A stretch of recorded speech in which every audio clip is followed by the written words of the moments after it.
자, 오늘의 대표 얘기는 여러분들이 신문에서 너무 많이 본 얘기, 요소수 대란. 솔직히 가슴에 손을 얹고 처음 들어봤어요. 제가 디젤 차를 안 몰아봐서 처음 들어봤는데, 언제 처음 들어봤냐? 며칠 전에 제가 그 샌드박스에 차를 얻어 타고 가고 있었거든요. 샌드박스 차 좀 커요. 뭐 이렇게 된 거. 차를 얻어 타고 가고 있었는데 여기 앞에 탄 우리 그 매니저 하는 형이 앞으로 좀 힘들 것 같아요. 그러더라고. 왜 월급을 잘 안 줘? 그때 그게 아니라 그 차에 요소수라는 거를 자꾸 못 넣게 해서 운행이 힘들 것 같아서 앞으로 얻어 타는 게 힘들 수도 있습니다. 뭐 이런 얘기를 하더라고요. 그래서 처음에 이게 뭔가 요소수가 야, 네가 뭐 마시는 건가? 새로 나온 물이니? 뭐 그랬더니 그게 아니라 차에 넣는 거래요. 지금 멈출 것 같다 이런 얘기를 해서, 그리고 정말 일주일도 안 있어서 신문에서 이제 막 때리기 시작하는데 이런 거죠. 요소수가 품귀돼서 화물차주들이 전전긍긍하고 생계가 걱정한다. 그럼 저 같은 이제 문과들은 요소수가 뭔지 헷갈릴 테니까, 요소수가 뭔지 보면 디젤 엔진에서 배출되는 질소 화합물이라는 게 있는데요. 이게 좀 이따 보여드리겠지만 1급 발암 물질이라고 합니다. 한마디로 이거잖아요, 이거. 우리 디젤 차 뒤에 가면은 어떤 차들은 이거 장난 아니잖아요. 막 매연이 너무 많이 나오니까 이 매연을 안 나오게 만들려면은 여기는 이제 경유 넣는 데고, 그 옆에 요소수라고 요거를 넣는 데가 있답니다. 요거를 넣으면은 질소화합물이 요소수가 이렇게 만나면서 분해돼서 이산화탄소와 물로 배출이 돼, 한마디로 오염을 좀 적게 막아주는 이제 그런 역할을 하는 건데, 한마디로 매연 저감 장치의 일종이죠. DPF는 아닌데 SCR이라고 보면은 요소수를 분사해서 나온 질소화합물을 걸러서 정화된 공기가 나오게 하는 그런 역할을 하는데, 그러면 뭐 그냥 요소수 안 쓰고 이 정화된 공기 안 나오고 조금 매연 나오면 되지 않냐? 안 됩니다. 그게 안 되는 이유가, 지난 2015년에 유로6라고 전 세계적 환경 기준이 유로에서 만든 환경 기준이 있는데, 한마디로 디젤 자동차의 배출가스를 규제했어요. 특정 수치를 넘을 수 없다. 이걸 넘으면 차를 판매할 수 없다. 2015년입니다. 우리도 그래서 이 조건을 오케이 충족하겠다고 해서 배출 기준을 발표해요. 그래서 2016년 이후 제작되거나 지금 수입되는 차 같은 경우에는 저 SCR이라는 저감 장치를 당연히 달아야 되고요. 저거를 만약에 탈착하거나 훼손하면은 법으로 금지되어 있습니다. 지금 300만 대 중에서 한 60% 정도, 200만 대 정도는 저 저감 장치가 달려 있는데, 그 말을 반대로 하는 즉슨 100만 대 정도는 아직도 저감 장치가 없이 질소화물을 뿜뿜뿜뿜 하면서 가고 있는데, 앞으로 숫자가 점점 줄을 거니까, 만약에 그러면은 지금 요소수가 없으니까 그냥 좀 잠깐만 며칠이라도 요소수 없이 갑시다. 조금 발생시키고. 근데 지금 현재 차는 요소수를 넣지 않으면 차의 시동이 꺼지거나 속도가 거의 시속 10km, 20km밖에 안 나오게 설계가 되어 있기 때문에 불가능하게 설계가 되어 있는 거죠. 요소수를 안 넣으면 차가 안 가게, 마치 기름 없는 것처럼. 한마디로 요소수가 없으면 차량 운행이 안 된다. 그래서 지금 요소수 상황이 어떻게 되어 있냐? 가격이 10배, 4,000원짜리가 4만원. 이것도 사재기 한다는데? 우리가 되팔이라고 얘기하죠. 중고 판매자들이 이것도 매점 매석해서 지금 되팔고 있기 때문에 실시간 4만원 이상을 넘고 있다 그럽니다. 당근마켓에서도 나오고 그런데요. 하여튼 그런 상황이고, 지금 주유소나 웬만한 데 가면은 이렇게 품절돼서 판매가 무기한 중단됐습니다 이런 게 떠 있다고 하는데, 그래서 신문에 보니까 불법이지만 정관수술, 이 정관수술이 중요한 거 이렇게 하는 거 말고, 지금 설계로 요소수를 안 넣으면 차가 못 가게 설계가 돼 있으니까 거기를 끊어서 요소수가 없더라도 차가 가게 하는 수술이 판을 치고 있다. 근데 이거 불법입니다. 불법이겠죠. 질소화물 뿜으면서라도 내 차는 가야겠다. 이게 판을 치고 있다는데, 현재 차량 운행이 어렵거나 불가능해지고 있으니까. 물론 이렇게 된 이유는 신문으로 잘 아시겠지만, 왜 그렇게 품귀가 됐냐? 요소수를 만드는 산업용 요소의 98%를 중국에서 수입합니다. 우리나라에서 못 만드냐? 만드는 데가 없어요. 왜? 당연하겠지만 가격 경쟁이 안 되거든. 좀 이따 보여드릴게요. 가격 경쟁이 안 되기 때문에 중국에 수입하면 되잖아. 수입하면 되죠. 2021년 11월 1일 중국이 비료 및 요소 수출 제한을 일괄적으로 시행한다. 규제 강화를 통해 요소의 수출을 억제하고 자국 시장에, 중국 시장에 우선 공급할 목적이다. 한번 2021년에 중국이 요소 수출을 전격적으로 제한해요. 제한하니까 사실 그 며칠 동안은 개인이 그냥 직구를 했어요. 공식 수입 말고 직구를 통해서 개인이 이렇게 수입을 했는데, 중국이 11월 4일 선적 불가하다. 개인이 산 것도. 직구도 막았어요. 그러니까 98%를 수입하는데 저거를 수입 제한하니까 지금 난리가 났다라는 거고, 그럼 저거를 왜 수입을 제한했냐? 이유는 뻔하죠. 중국도 그렇고 전 세계가 탈탄소 전략, 기후변화에 대처한다고 탄소를 없애는 전략을 합니다. 화력 대신에 풍력, 태양력, 원자력을 하겠다. 근데 이렇게 하니까 생산량이 들쑥날쑥하고, 원자력은 또 탈원전한다고 잘 안 하고, 그러니까 전력난이 되니까 천연가스 가격이 오르고, 조금 있다가 호주하고 서로 어퍼컷을 날리고 있으니까 석탄 가격도 오르고, 그린플레이션이라고 가격이 다 오르는데, 문제는 저 요소를 만드는 주요 재료가 여기에 가격이 오르는 천연가스나 석탄이라는 게 문제가 있죠. 제 가격이 오르니까 많이 보셨죠? 천연가스 선물 가격 폭등하고요. 중국과 호주가 서로 싸워갖고, 중국이 A씨 호주 아퍼바라 하고 석탄 수입을 안 했다가 펀치를 날렸는데, 그게 자기 얼굴로 제대로 돌아오면서 석탄 가격이 치솟으니까 중국이 전력난에 빠지면서 이번 겨울에 난로 없이 지낼 수도 있다 뭐 이런 소리가 들리면서 이건 아닌가 하고 중국이 석탄 시장에 직접 개입하겠다고 경고를 했죠. 여기서 그래서 빠졌습니다. 한 30% 정도가 그래서 순간적으로 빠졌는데 실제로 발표를 그렇게 했어요. 석탄 개발하는 업자들한테 중국 국가발전개혁위원회가 법에 따라 정부가 석탄 가격의 한도를 정할 수 있다. 이게 말이 되죠. 중국이니까.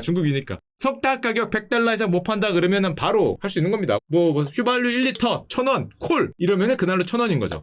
뭐 아니면 감옥 갈 테니까. 자, 그렇게 되니까 70년대에 유가가 쇼크 나면서 그때 당시에 뭐 중동 전쟁 터지고 유가 쇼크 나서 뭐 원유가 뭐 10배 가까이 오르고 그래서 스태그플레이션이라는 게 왔는데 옛날에 많이 얘기했듯이 저렇게 원자재 가격이 또 급등하면은 정말 70년대에서나 봤었던 40년 전에 한번 경험했던 그런 스태그플레이션이 오는 게 아니라 이런 걱정을 하고 있죠. 게다가 이 요소라는 게 재료가 천연가스, 석탄, 석유 이런 화석연료가 요소 생산의 10에서 90%를 차지하니까 당연히 요소 가격도 폭등을 하겠죠. 2배 가까이 올랐다고 하는데 2배가 더 올랐습니다. 아니 그래도 뭐 그거 조금 안 하더라도 어차피 석탄 부산물로 만드는 거니까 수출 좀 해주면 될 거 아니야. 못 해주는 이유가 있어요. 이 요소가 요소 수에만 쓰면 상관이 없는데 이게 비료의 주요 재료입니다. 비료 만들 때 써요. 이게 2배가 넘게 올랐거든요. 아까도 봤지만 석탄도 오르고 천연가스도 오르고 요소 자체도 오르고 비료 가격이 폭등을 해요. 그 식량 가격이 폭등을 해. 그래서 요즘에 식량 가격이 모든 원자재가 마찬가지지만 무지막지하게 올랐어요. 전 세계 식량 가격. 게다가 중국 정부가 작년부터 미국하고 싸우고 서구하고 싸우고 뭐하고 싸우잖아요. 그러니까 자꾸 서구에서 자국 내 공급망 얘기하면서 중국으로 들어오는 걸 자꾸 막아요. 원자재도 막고 식량도 막고 자꾸 이런 걸 막습니다. 그러니까 중국 정부는 다급하죠. 다급하니까 어떤 걸 했냐?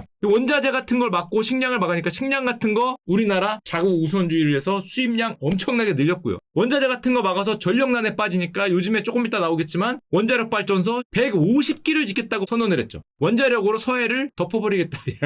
야씨 하필 거기를 또 덮냐. 원자력 발전소로 그쪽을 덮어버리겠다. 한마디로 공급망이 끊어졌을 때 거기에 대비하는 대응책을 강력하게 세우겠다고 얘기를 했는데 그게 이겁니다. 중국 정부 적극적인 식량 안보 정책을 펼치겠다. 자꾸 너희들이 막을 듯 말 듯 하니까 식량을 미리미리 확보를 많이 하겠다. 안 그래도 우리 중국도 농민 숫자 적어서 식량 줄어들고 있는데 그래서 작년부터 어떤 일이 일어났냐. 중국의 곡물 수입량이 미쳤습니다. 이 전 세계의 곡물을 빨아들이고 있어요. 얼마나 늘어났냐? 올해 1월에서 2월에 500만 톤의 옥수수를 수입했는데 2021년에 그게 작년 같은 기간에 5배. 월간 역대 최대예요. 300만 톤, 5배. 작년에 5배를 수입하고 있고 그것뿐만이냐. 세계 식량 시장을 중국이 휩쓸고 있는데 지금까지 상반기까지도 3배, 뭐 수수 4배, 석탄 3배, 밀 3배, 소고기 뭐 30%? 뭐 이런 식으로 쭉쭉쭉쭉쭉 세계 식량 시장을 쭉쭉 펼치니까 게다가 아까 얘기했지만 중국이 내년에 동계올림픽을 개최하는데 이 코로나 확진자에 극도로 민감하니까 중국 디즈니랜드에서 뭐 확진 1명 하면은 3만 명을 뭐 검사하고 중국은 공식적으로는 코로나 걸린 사람이 거의 없죠. 그런 상황에서 식량 뭐 비축 공지까지 할 정도로 굉장히 좀 다급하게 생각하는 것 같아요. 이거는 이제 봉쇄하겠다고 그런 생각이죠. 자, 그러니까 어떻게 되냐? 전 세계 식량 가격 지수가 이거는 제가 FAO 가서 직접 뽑아온 자료인데 빨간색입니다. 이게 연초 대비해서 얼마가 오른 거예요? 20% 가까이 올랐죠. 이것저것 다. 문제는 근데 그 20% 2020년은 여기에요. 그럼 거의 몇 퍼센트가 오른 겁니까? 90불짜리가 130불에 갔으니까 거의 한 40% 가까운 식량 가격 지수가 상승을 하고 있고 게다가 이거는 아까도 얘기했지만 비료 가격 오르고 중국이 쭉 흡수하다 보니까 품목을 가리지 않죠. 뭐 베지터블이라든지 뭐 시리얼, 뭐 슈가 다 같이 올라가는. 그래서 요즘에 여러분들이 아마 신문 기사 보면 많이 보실 제목 에그플레이션. 저런 식으로 쭉쭉쭉 가져가니까 에그플레이션이 된다 그러는데 자 이러다 보니까 물가가 오르고 식량 난일 것 같고 중국은 좀 확보를 해야겠고 비료 가격 오르고 그러니까 선언을 하는 거죠. 뭐를? 중국이 비료 수출 중단을 선언합니다. 비료를 수출하지 않겠다. 내수에 먼저 쓰겠다. 비싸게 줘도 못 나간다는 거죠. 못 나가고 먼저 내수에 써서 생산을 먼저 하겠다. 근데 문제는 중국이 비료와 요소 수출의 대국이거든요. 그러니까 지금 농업용 비료 가격도 3배에서 4배가 올랐다는 거예요. 요소수뿐만 아니라. 농가까지 덮친 품귀 사태 그러는데 전 세계적으로 비료 가격이 오르고 있고 그러니까 당연하겠지만 비료의 주된 원료가 이제 요소니까 요소도 같이 수출 제한 조치를 했는데 여기까지만 들었을 때는 그냥 비료 좀 수입 안 하면 되는 거 아니냐. 근데 방금 전에 봤지만 그 요소가 저도 몰랐는데 식량 가격 좀 오르겠구만 이렇게 생각했는데 차에 들어가는 재료였어요. 요소수기 때문에 차량 운행이 우리나라는 멈출 위기고 또 중국이 세계 최대 요소 생산국이자 세계 최대 수출국인데 하필 인도가 1위고요. 수입 1위가. 인도도 안 봤지만 난리 났겠죠. 인도도. 2위가 꼬레아입니다. 게다가 매년 점점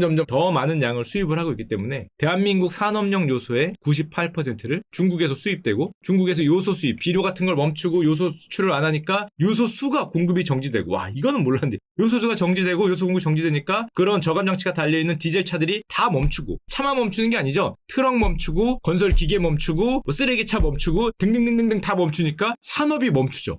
대한민국 혼자 공급망 정지에 지금 빠져 들어가는 상황인데 그러면 또 뭐 이렇게 생각하시는 분도 있을 것 같아요. 그 디젤 차량 그 조금 좀 덜 다니면 되잖아. 뭐가 문제냐? 근데 좀 문제인 게 간단하게 생각해서 디젤 차량인데 조금만 생각을 해보면 컨테이너 운반 트럭 디젤 차량이죠. 택배 디젤 차량이죠. 쓰레기차 디젤 차량이죠. 가만히요 다 멈출 수도 있는 거예요. 만약에 정말로 수입이 멈춘다면 그러면 한국판 공급망 정지. 우리가 뭐 미국 보면서 야 미국 LA 향에 배가 80척이 떠있네. 어머 난리 났네 쟤네. 어머 쟤네 뭐 이번에 블랙 프라이데이 어떡하려고 그러니라고 쳐다를 봤는데 알고 보니까 그게 그 집의 문제가 아니라 우리 집의 문제인 거죠. 잠깐만 야 우리는 거기는 뭐 사람 없고 뭐 해서 안 돌아간다 그랬는데 야 우리는 이거 요소수라는 게 없어서 물류 대란이고 멈추나? 갑자기 이런 생각을 하니까 실제로 부산항 같은 경우에 부산일보죠. 이런 얘기를 합니다. 만약에 빠른 시간 내 해결되지 않으면 부산항이 올스톱이다. 야 부산항이 올스톱이란 말은 우리나라 수출 국가인데 수출이 올스톱이란 말이잖아요. 수입도 올스톱이란 말이지. 그럼 죽으라는 거잖아. 이거 좀 웃을 일이 아니게 넘어가고 우리 개인으로 따지면 택배 차량 멈추겠죠. 배송 마비되고 요즘 많이 나오죠. 앰뷸런스 같은 거 못 다닐 수도 있고 쓰레기차 못 다니니까 쓰레기 산처럼 쌓이고 뭐 나라 정체가 뭐 정지한다는 말이 되고 또 이용자 말고 실제로 거기에서 그걸로 생계를 이어가는 뭐 배달하는 분들 트럭 운전사분들 뭐 항구에 있는 분들 전부 다 난리가 나고 건설 현장에 있는 이 장비들 다 디젤이죠. 이거 뭐 휘발유로 가는 게 어디 있겠어. 저거 다 넣어야 들어가는 건데 다 멈추는 거죠. 정지. 뭐 삽으로만 할 수는 없으니까. 저게 정지되면은 지금 건설 현장에서는 12월까지 만약에 품귀일 경우에 건설 현장 올스톱도 가능하다. 저게 안 돌아가니까. 그러니까 정부에서 이건 대책은 아닌데 상당히 의미심장한 뉴스가 하나 떴는데 국토부에서 아까 전에 그 정관수술 그거 자른 불법 개조 차량을 단속을 해야 되는데 갑자기 단속을 잠정 연기했어요. 자르라는 건가?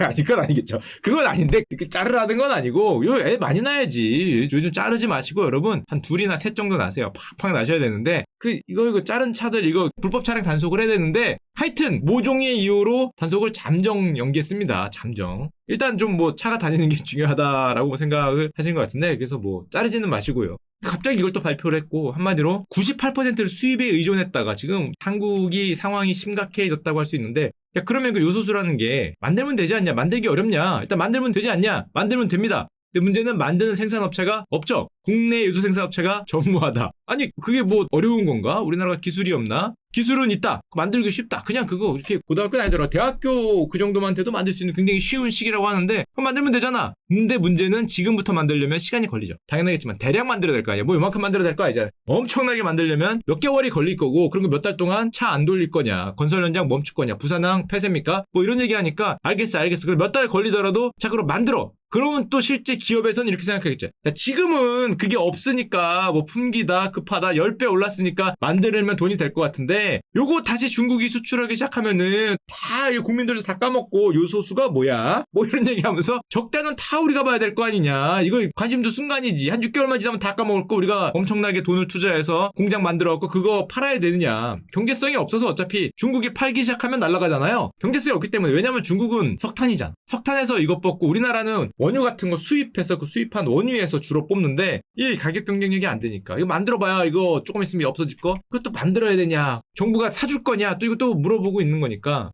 근데 문제는 만약에 만든다 그래도 몇 달은 걸릴 것 같은데 지금 뭐 다음 주가 한계다. 이거 너무 무섭다. 다음 주가 한계다 뭐 이런 얘기가 나오고 있고 그래서 급했습니다. 정부도 급해서 옛날에 마지막에 10년 전에 요소를 만들었다고 얘기했던 기업 롯데정밀화학에 갑자기 시장님이 방문을 해서 그거 좀 안 되나 그거 국가가 돈이 안 되고 조금 이따 만들면 적자 아하 이 사람들이 야 회계 검사 한번 해야 되나 뭐 좀 환경 뭐 좀 받아 보실래요 뭐 이런 얘기를 자꾸 뭐 그럴 수 있죠 그래서 롯데정밀화학에 돈 좀 많이 줘서 국가가 지원을 해서 일단 뭐 만드는 걸로 뭐 가야 되지 않냐 그리고 매점 매석을 차단하겠다 되팔이하는 거 강력 차단하겠다 뭐 이런 거 지금 발표하고 있고요. 정부도 중국에 또 말을 해야죠. 아니 그거 뭐 비료고 뭐고 다 좋은데 야 우리나라 셧다운 되게 생겨서 셧다운이 말이 되냐고 수출 그것도 좀 어떻게 요청을 하고 있다고 하고요. 놀랬죠. 실제로 이 정도까지 심해지고 이 정도까지 대란이고 셧다운 얘기가 갑자기 나오고 차들이 멈추고 대한민국의 동맥이 끊길 이런 위기에 처한 거를 뭐야? 그게 끊기니까 그게 그렇게 되네.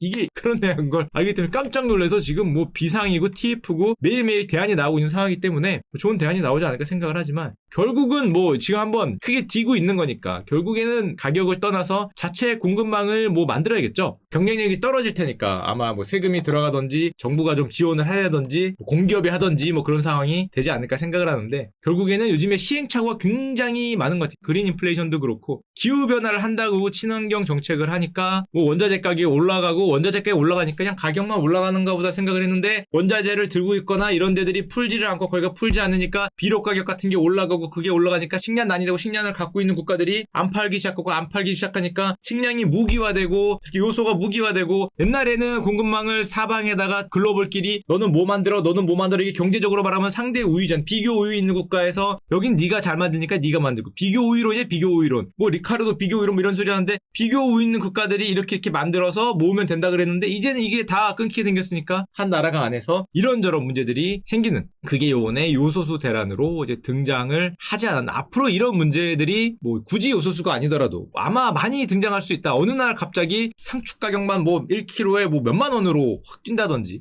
특정 물건들이 조그만 나사 하나가 없어졌을 때 이 공급망이라는 게 막히면서 어떤 효과를 갖고 오게 되는지를 가장 결정적으로 좀 보여준 그런 일이 아닌가 생각이 되고 지금 다음 주 다다음 주가 뭐 위험하다 이런 소리를 하는데 어떻게든 빨리 좀 해결이 됐으면 좋겠습니다.